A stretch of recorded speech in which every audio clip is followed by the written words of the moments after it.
Hello beautiful soul! Welcome back to my channel. This is my channel. I'm from Japan, Kabayan Cancer. This reading is for you. Tingnan natin ang iyong September 1 to 6. Maraming salamat muna sa mga subscriber, new subscriber, cross-watcher. At sa mga bagong pasok dyan, welcome na welcome kayo sa bahay ni Ate Ayumi. Salamat din sa naktaba ng puso ninyong mga comments. At sa mga nagpa-personal reading, marami pong salamat. Kung gusto nyo na energy nyo lang talaga, ang gusto nyo makuha natin, all the details is in description below. Para sa personal reading, pa-check na lang. Yung sa general reading, kabayan, Cancer, kunin mo lang ang sayo at itapon na ang hindi naman sayo. Maring vice versa, energy mo, energy ng person mo, energy ng malapit sa puso mo. Nangyayari, or mangyayari pala. Use your own intuition, lawakan nyo ang inyong isipan, energy reading, ano man ang gender mo, ano man ang edad mo. Palagi nyo tatandaan na kayo pa rin ang makapagpapabago ng inyong buhay. Huwag nyo ipilit kung hindi nyo energy. No? Marami kayo energy sa mundong ito. Para kay Cancer. Ay? Okay. Sa iba sa inyo is, andito yung sitwasyon na nagkakaroon ng mga mood, no? Maaring moody ka, maaring may mga iniisip ka na bagay-bagay, maaring, katinong mata ko Maring nagkakaroon ka ng feeling, emotion, reflection from the past. Sa iba naman sa inyo is nagkakaroon na ng enlightenment when it comes to your instinct, intuition. And then also is may mga illusioning, dinidream situation. Maring ganun sa iba. May mga, sa iba alalahanin siguro. Meron tayong Leo, Virgo, Capricorn, Aries, and Gemini. Aba, okay.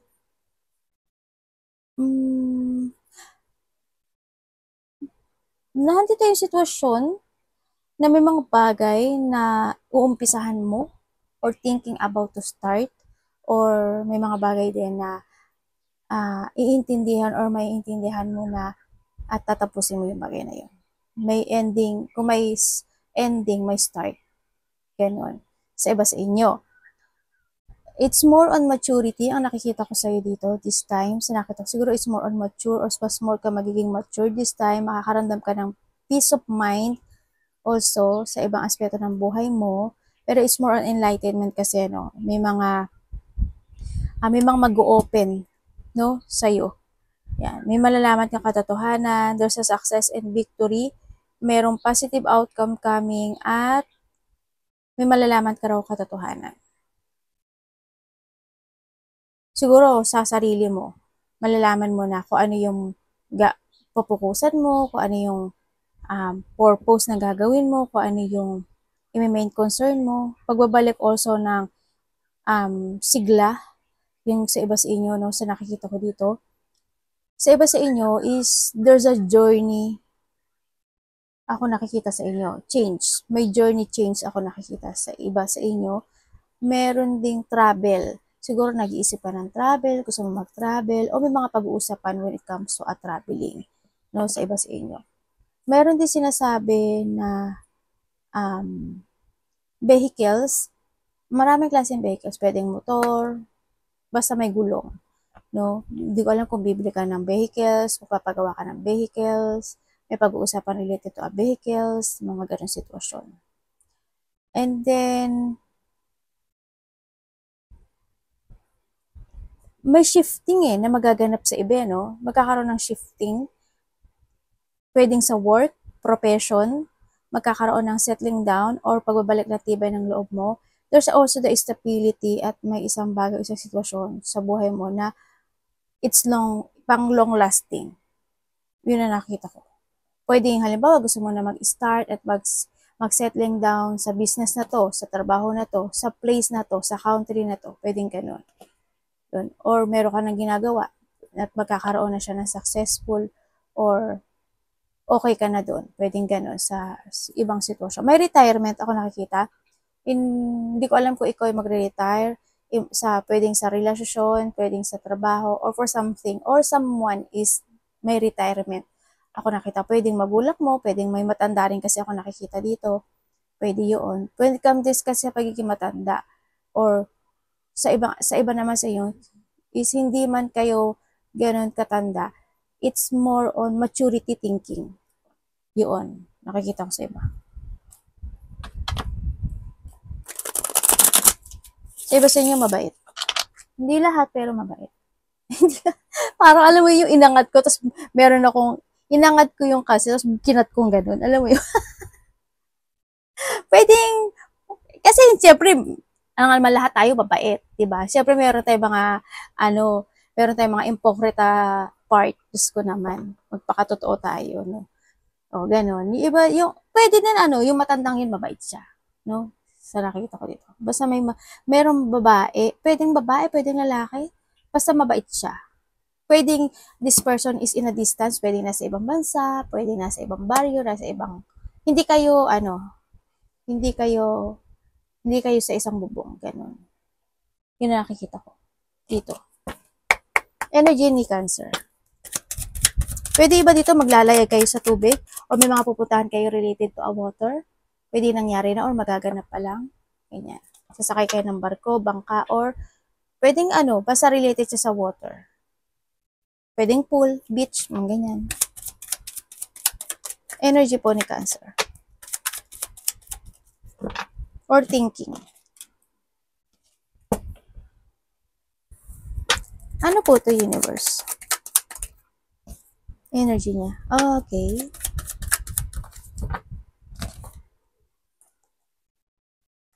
Ay, 9-9, no? 9-9. Okay, ang nakita ko, maganda energy mo, happy. Happy. Magkakaroon ng mga union sa taong mga malalapit sa iyo, no? Sa nakikita ko sa ito. Kontento ka naman sa buhay. Kumbaga, nakikita ko 'to, hindi ka naman naghihirap. Nakakakain ka naman kahit papaano, no? Sa ngayon, medyo gumagaang yung energy mo sa nakikita ko dito. Tamo 9 and 9 siya, puro pentacles. Sa ngayon, gumagaang yung energy mo sa card. Sana lahat kayo ito. May kontento o may pagkagaang ng energy. Ibig sabihin is maaaring kasi hindi nga rin kasisisan. Unti-unti na siyang magsisimula na magiging maganda yung takbo ng buhay mo, lalo na pagdating sa kaperahan. Magkakaroon ng bagong umpisa or may mga fortunate outcome, pwedeng by September or by October ito magaganap. Ganun. So, iba sa inyo, yung mga union, magkakaroon ng pagkakaisa, yan, or pwedeng family related, karelasyon related, yan ang nakikita ko dito. May mga kasiyahan na magaganap. Happiness, joy, stability. Tingnan natin ang parating. Ano yun? Papatingin ako sa kano ko. Lipat dito, lipat doon. Parating kay Cancer.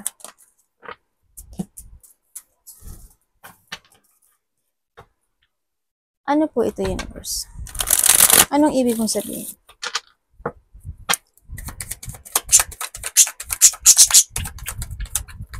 Gumin, anak, gumin.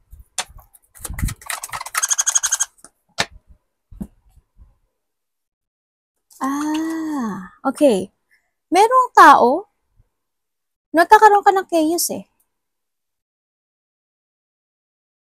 Magkakaroon ka ng chaos. Pwedeng sa kasamaan mo sa trabaho, pwedeng karelasyon, pwedeng anak, pwedeng kung sino man siya, pero there's a chaos. Ako nakikita sa'yo. Iba naman sa inyo,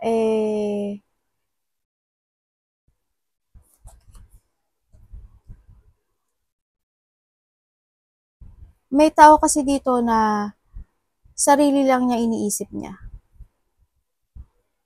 Yun, makasarili or sakim. Kumbaga, basta ganun. Marami kasing klase yung pagiging makasarili or sakim eh.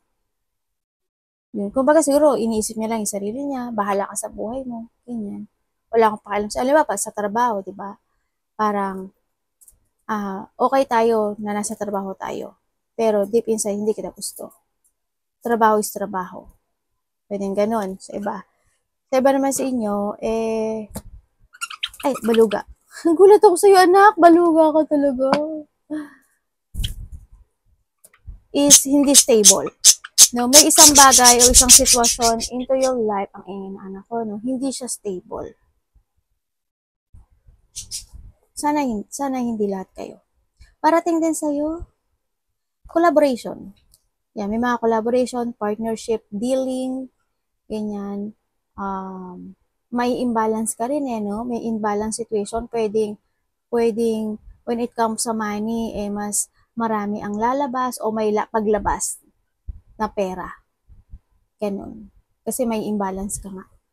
Yun ang nakikita ko sa iyo, ha? Yun. May poor resources na pagmamanage when it comes to something. Pwedeng money, negosyo, trabaho, stability. Pwedeng ganun. May mga bagay na na-overcommit. Hindi yung overcommitment mo dun sa bagay o sa sitwasyon na yun. May ganun nakikita. May tao makikipag-communicate sa'yo. A person from the past. Pwedeng kapatid, pwedeng kamag-anak, pwedeng anak, or pwede rin na kaibigan. Ay, sinabi ko na ba kanina? Yun. O kaya naman yung tao na hindi mo gaano nakikita. Na magkikita kayo. Ganyan. Ano dapat iwasan ni Cancer? May lungkot magkakaroon ka daw ng disappointment. Ay, shame. May napindot ako. May tao na, hindi ko alam kung ikaw ito, pero may tao dito na may lungkot. May dinidimdim? May dinidim, ano ba tawag dito sa Tagalog? Meron siyang kinikimkim, Diyos may marimar. Meron siyang kinikimkim na lungkot. Maaaring hindi mo alam o hindi niya sinasabi sa'yo or pwedeng ikaw rin ito, no? Nagkakaroon siya na they feeling stuck, ang daming question na tumatakbo sa isip ng tao na to. May mga naboboard siya, pwede rin, or nagkakaroon siya ng dissatisfaction. May mga iniisip siya, nalo-loss of thought kasi itong tao na to sa nakikita ko sa kanya. Pero malungkot siya may sadness. Ako nakikita. Magulo yung isip ng tao na to sa nakita ko. May hinihintay siya, pwede naghihintay siya ng sign, or pwede rin na naguguluhan siya na itong tao na to hindi niya alam kung paano magsimula o mag-umpisa o simulang muli o something new. Paano mag-reset. Maaring ganun sa iba sa inyo. May taong ako nakikitang ganun. Meron din hindi pagkakasundo-sundo, pwede hindi nagkakaroon ng hindi pagkakasundo-sundo sa kasama sa trabaho, magkakapatid man yan, no, sa iba sa inyo, or magkakaibigan, pamilya, pwede nagkakaroon ng discussion related to territorial, may matataas ang ego, disagreement, competition, tension, pagkainis o pagkairita. Basta hindi nagkakasundo May ganun. Ano ba dapat iwasan ni Cancer?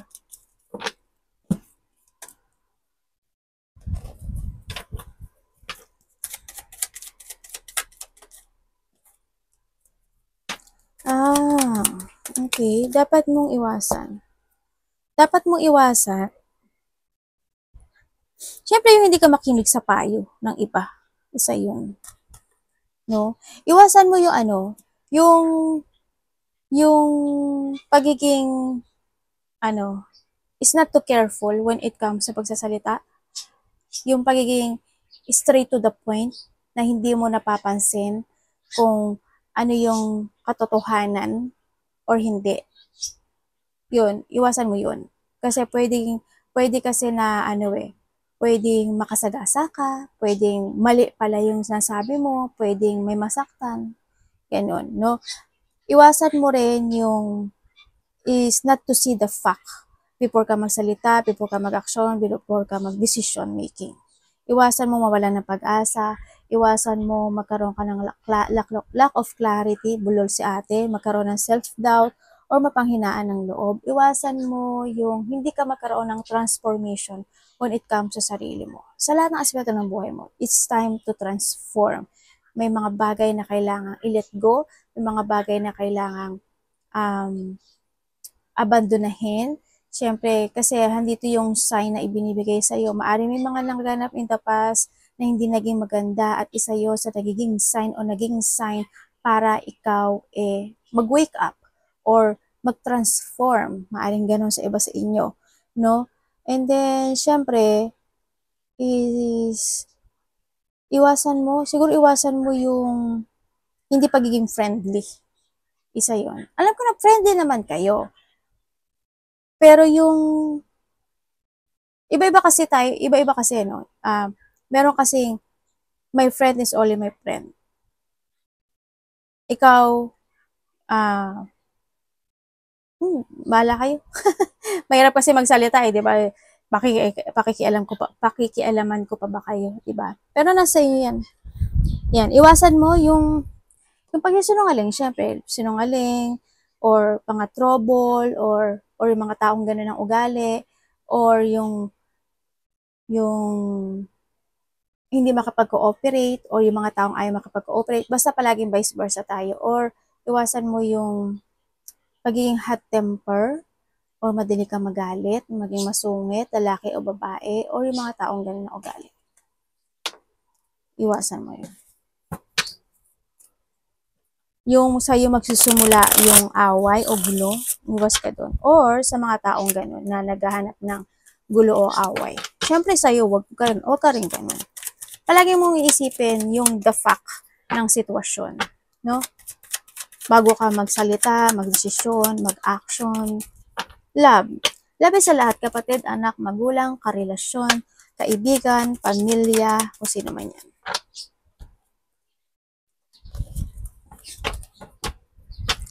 Ano pong ibig niyo sabihin?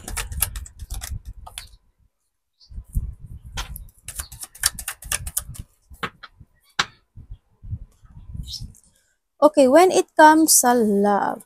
When it comes sa love, kung kayo is nagkahiwalay nitong tao na to, kasi nagkaroon na ng movement sa mga nagkahiwalay. Nagkaroon ng pagiging manipulative, nagsinungaling ang isa sa inyo, vice versa, no pointed name, wala ang pangalan mo dito. Nagkaroon ng pagsisinungaling, nag-move on ng isa, may isinikreto. No? And then, naging controller or naging manipulative, pagsisinungaling. Pwede rin na itong tao na to, masyado siyang, kung ano-ano yung mga demanding niya sa'yo or kung ano yung mga gusto niyang sabihin sa'yo. Nagawin mo yan, ganito dapat, ganun dapat, ganyan. O pwedeng ikaw rin ito, ha? Vice versa tayo. Yan nagkaroon ng movement. Ako nakikita dito sa sitwasyon. Sa mga single, yung manifesting, ay devil, pwedeng isa sa inyo naging toxic talaga sa relasyon na to. Kasi yun si devil. Hindi nga ako nagkamali. Iba dito, third party.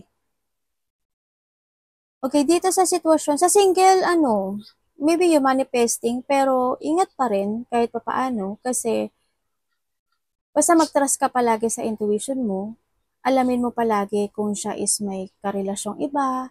Iba kasi alam mo naman ng mga tao, Diyos ko, di ba, na yan ano tawag dito? Di ba, pag sinabi na single ako, wala akong hassle, walang ganun-ganun. Tapos at the end, malalaman mo, nagsisinungaling pala siya. You need to see the fact, tulad nga na sabi ko kanina, di ba? Pero nasa sa inyo yun. Kung kayo naman is in relationship, kung kayo is in relationship,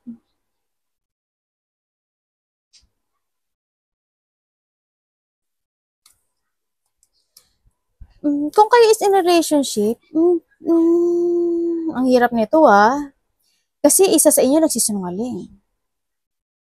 Isa sa inyo, controlling. Pwedeng isa sa inyo na diktador. Yun na nakikita ko dito. Iba-ibang klase ang diktador. Pwedeng in a good way or pwede rin in a bad way. Pwedeng ganun Pero hindi yung pagdidikta, no, in a situation.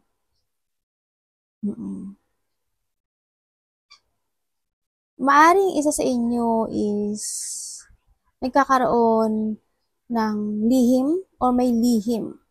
Pwedeng meron siyang pinagdadaanan na lihim na hindi niya sinasabi sa'yo, or ikaw may lihim ka na pinagdadaanan na hindi mo sinasabi sa kanya.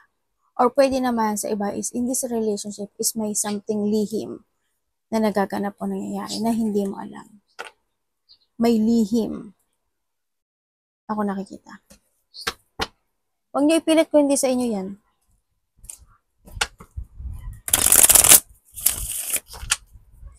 Pwede din na natatakot ka, natatakot ka, sinusunod mo yung isang kakarelasyon mo kasi natatakot ka at ginagawa mo yung Nagiging tahimik ka lang, ginagawa mo yung sinasabi niya para hindi kayo magkahiwalay. Pwedeng ganun.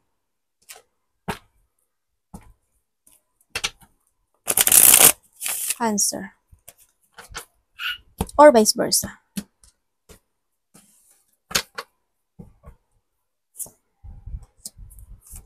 Pwedeng isa naman sa inyo, nagiging routine na niya ang pagsisinungaling. Nagkakaroon siya ng routine. Isa tahimik lang sa inyo, no?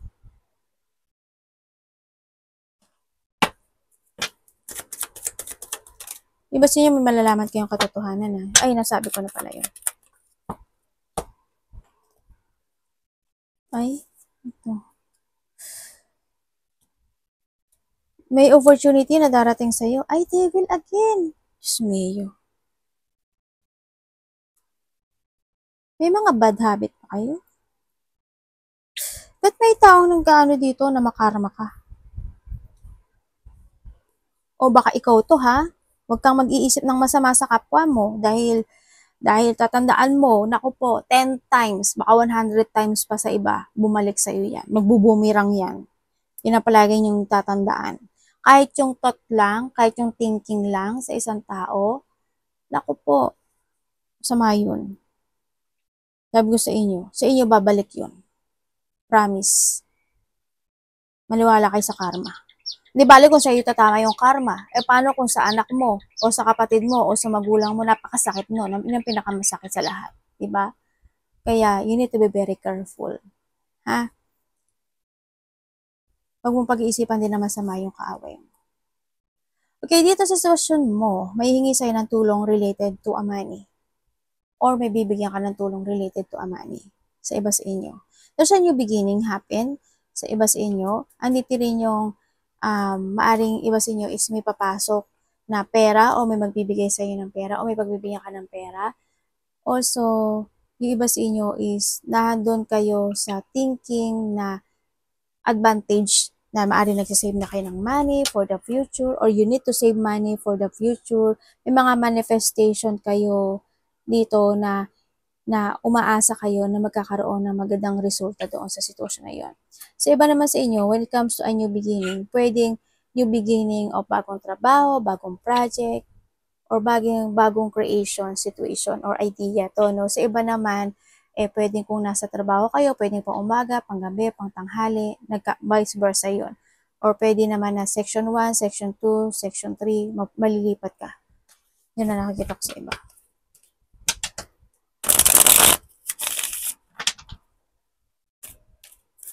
Pwede naman may mga bago kang gagawin this time, no? Sa iba sa inyo.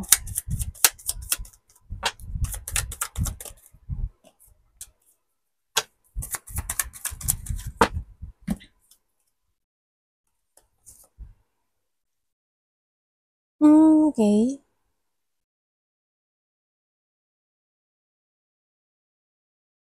May tao dito na makikipag-dealing sa'yo about something, project.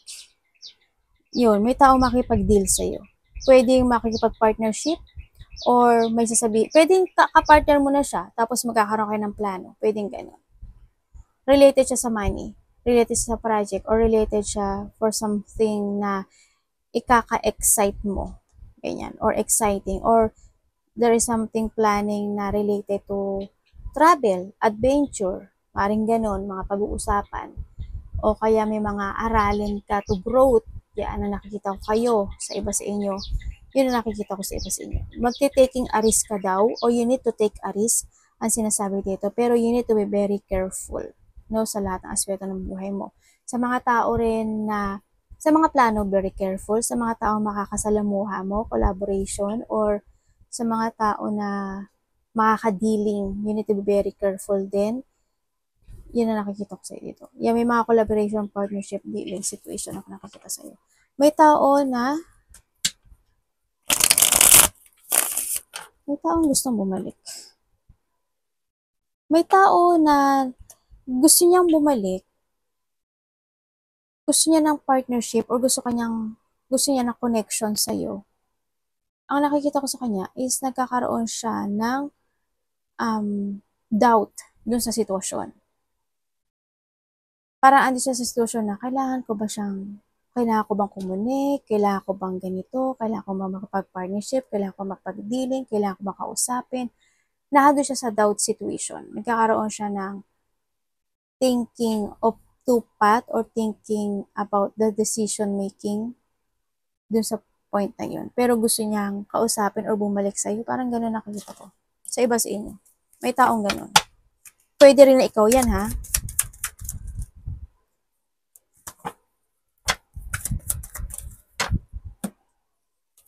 Ay kung hindi naman yung thinking mo, yung tao na yun. Ganun lang yun, kadali. Solusyonan yan. Gamitin nyo rin yung intuition nyo dito. Gamitin nyo yung common sense nyo dito, ha? Yung instinct nyo.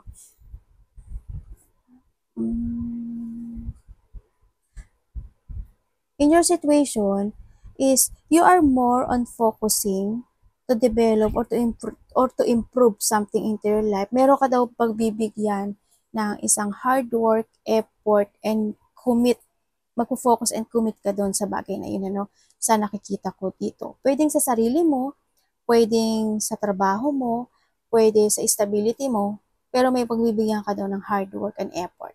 Andun din yung, something na iba is parang skill development. Parang siguro may mga pa-practicein yung iba, may mga talent, may mga sitwasyon na aayusin, kukumpunihin, pagtatrabahuhan, may mga ganong sitwasyon ako nakikita sa dito. May gagawin ka raw o may kinakailangan na napukusan yung bagay na yun o yung sitwasyon na yun.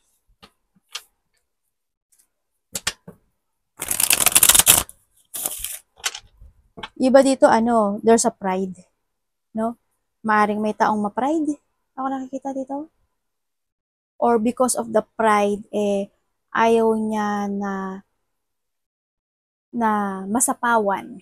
Or ayaw niya na ma-underestimate. May taong ganun. O kaya naman, halimbawa, may ginagawa ka isang project or isang situation or any passion, trabaho. Ayun yung pagbibigay mo yung effort and hard work mo doon kasi syempre ayaw mong masira sa customer, ayaw mong masira sa ganito, kasi pride yun, di ba? The more na maganda yung pattern o maganda yung resulta ng proyekto na yun, syempre pride mo yun, di ba? Parang ayaw mong masira yung pangalan mo. May mga ganun sitwasyon. Example ko lang yun. Iba-iba kasi yung klase ng pride. Pwedeng pride na may pagka mapagmataas, di ba? Iba-ibang klase yun. Pwedeng pride na mapakumbaba pero dahil sa gusto mo lang pangalagaan yung pangalan mo. Magkakaiba ang pride, ha? Pero sana maganda yung pride na yun na gagamitan mo. Or someone is ma-pride. O pwede rin sa iba sa inyo ma-pride kayo.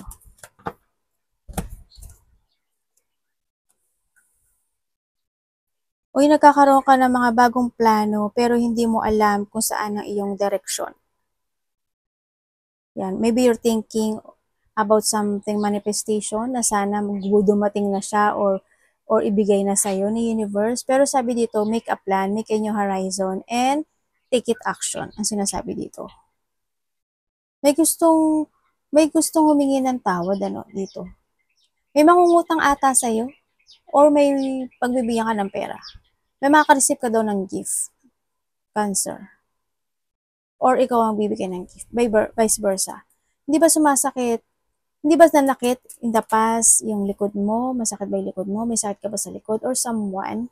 May mga tao na may pagbabackstab ako nakikita dito, no?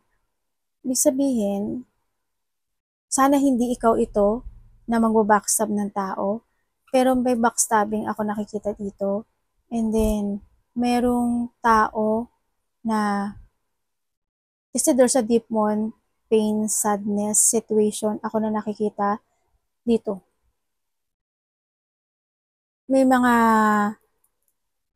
pangloloko, pagtataksil, or andun sa iba sa inyo, sa situation na sabi ko sa inyo is you're looking for a direction in life. pwedeng handle sa iba. Pero there's a new beginning coming sa iba sa inyo.